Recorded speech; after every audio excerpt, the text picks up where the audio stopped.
It started with a scream. Not from me, from my sister. "You're selfish," she spat, arms crossed, toddler on her hip, the other one wailing in the hallway. "You live here for free. The least you can do is help." I was cutting vegetables, didn't even look up. "I pay the mortgage, electricity, water, internet. You're the ones living here for free." She stormed off. 10 minutes later, my dad came in. "You hurt her feelings," he said. "Just help out more, okay? You know how stressed they are." I nodded, but inside, I shut the door. I used to adore my sister. She was my shadow growing up, bright, reckless, loud. We built blanket forts, shared secrets. I covered for her when she snuck out, even took blame once for a dent in Dad's car. She cried. I paid. Always thought one day she'd return the favor. Turns out, she never learned the difference between love and leverage. It started slow. They moved in temporarily after her husband lost his job. 6 weeks turned to 3 months, then 6. They took my old room, more space for the kids, they said. I moved to the attic. I kept paying the bills, quietly, steadily, because I thought it was family, and family helps. But the day I said no to free childcare, they turned on me like a pack of wolves.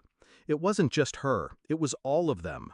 My mom said I lacked compassion. My dad said I was making things tense. Her husband? He just grinned like he'd won. And maybe he had, for a moment. Because that night, I packed a bag. Not out of anger, out of clarity. And the next morning, I handed Dad a printed list. "Starting next month, I won't be covering these." He scanned it. Mortgage, utilities, subscriptions. "You're being dramatic." I'm being done. I walked out with a duffel bag and a $3.79 cup of coffee. Freedom never tasted so bitter or so right. The first few weeks were quiet. They didn't call, didn't ask where I went, didn't say thank you for the years I paid their bills like it was my duty. I found a one-bedroom apartment, small, clean, mine. I cooked for one, slept soundly, paid my own way. Then the texts started. "Wi-Fi's not working. You forgot to pay?" "Mortgage is overdue. You sure you canceled it?" "We need help, just for a bit." I didn't answer. I just watched. Then came the eviction notice. They couldn't keep up. Turns out, 2 kids, no job, and no plan don't magically work themselves out. My dad called me. "They're losing the house. Are you really going to just watch?" I said nothing, because I'd watched for years. Watched them live off my paychecks, watched them twist guilt into currency, watched them label me family only when they needed something. Now, it was my turn.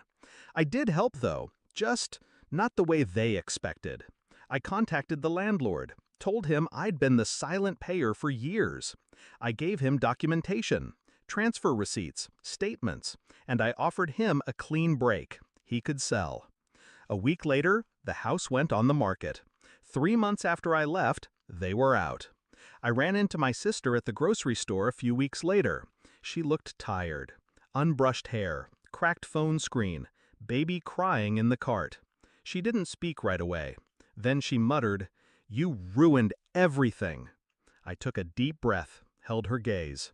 "No, I just stopped fixing what you kept breaking."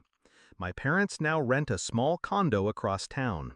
Her husband moved back in with his parents, and she couch surfs between friends. No more spa weekends, no more mimosas while I folded their laundry. Just reality.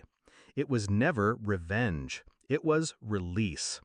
Sometimes I still think about the attic, that tiny space, just me and the silence. I remember the ceiling fan clicking, my phone lighting up with their demands, my hands shaking while I drafted resignation emails, because I was working 2 jobs to support 4 people and 2 kids who didn't even know my name. Now, I sit on my balcony, alone, at peace, no guilt, no noise.